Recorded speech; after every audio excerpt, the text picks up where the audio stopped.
গল্পের নাম খেজুর গাছের ভূত। এক গ্রামে ছিল এক পুরনো খেজুর গাছ, যার বয়স বহু বছর। গাছটি ছিল অদ্ভুতভাবে বড় এবং তার শাখা প্রশাখা এতটাই প্রশস্ত ছিল যে রাতে তার ছায়া গ্রামের অনেকটা অংশ ঢেকে ফেলত। গ্রামবাসীরা বলতেন ওই গাছের তলায় কোনো এক অশরীর আত্মা বাস করে এবং যে কেউ গাছের নিচে রাত কাটাতে যায় তার সঙ্গে অদ্ভুত কিছু ঘটবে। এমনকি রাতে ওই গাছের কাছে যেতে গেলে গ্রামের লোকেরা কখনোই একা যেত না।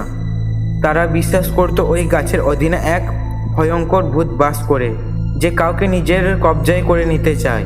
একদিন এক যুবক অরুণ নামক সাহসী ছেলে গাছটির রহস্য জানার জন্য ঠিক করলো যে সে একা গাছের নিচে যাবে। অরুণ গ্রামে নতুন ছিল এবং এইসব গল্পকে শুধুমাত্র কুসংস্কার মনে করছিল। সে বিশ্বাস করত ভূত প্রেত কোনো কিছুর অস্তিত্ব নেই এবং সে সব কুসংস্কার দূর করতে চায়। একদিন রাত 12টার সময় অরুণ খেজুর গাছের দিকে রওনা দেয়। গ্রামের অন্যরা তাকে সাবধান করতে চাইল, সে তাদের উপেক্ষা করে। অরুণ বিশ্বাস করলো কিছুই ঘটবে না। গাছের কাছে পৌঁছানোর পর অরুণ হঠাৎ অনুভব করে গাছের চারপাশে অদ্ভুত এক শীতল বাতাস প্রবাহিত হচ্ছে। গাছটির ডালপালাগুলো যেন হালকা বাতাসে দুলছিল, কিন্তু তার মধ্যে কিছু ছিল না যা অরুণকে অস্বস্তি দিচ্ছিল। তখনই তার কানে শোনা গেল হালকা গুনগুন একটা, যেন কোনো মানুষের হঠাৎ গম্ভীর কণ্ঠ। যেও না, ফিরে আসো, যেও না, ফিরে আসো। এক কথাটি একটি মৃদু কণ্ঠে কানে ভেসে আসে।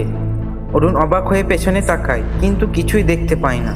সে ভাবলো হয়তো তার মনে হচ্ছে। তবে একটু পরেই গাছের তলায় থেকে এক অদ্ভুত একটা কালো ছায়াহীন আকার বেরিয়ে আসে।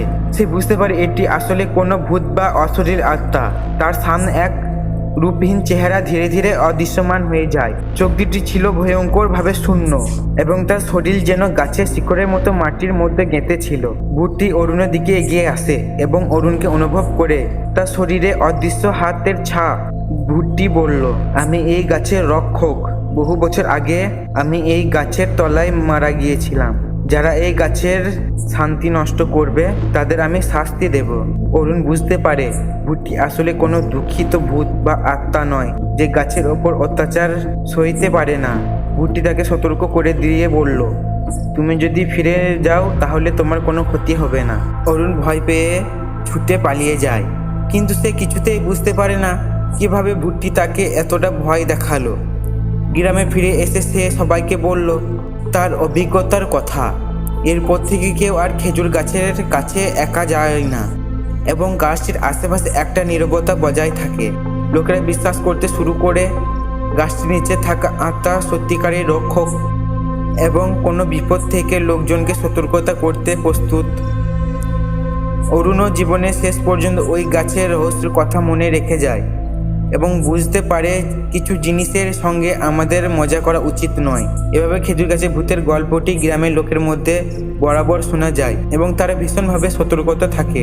রাতে গাছটির তলায় কেউ যেতে চায় না এবং তা হয়ে ওঠে গ্রামে এক ভয়ের স্থান, যেখানে রাতের অন্ধকারে এক অশরীর আত্মা রক্ষক হয়ে দাঁড়িয়ে থাকে।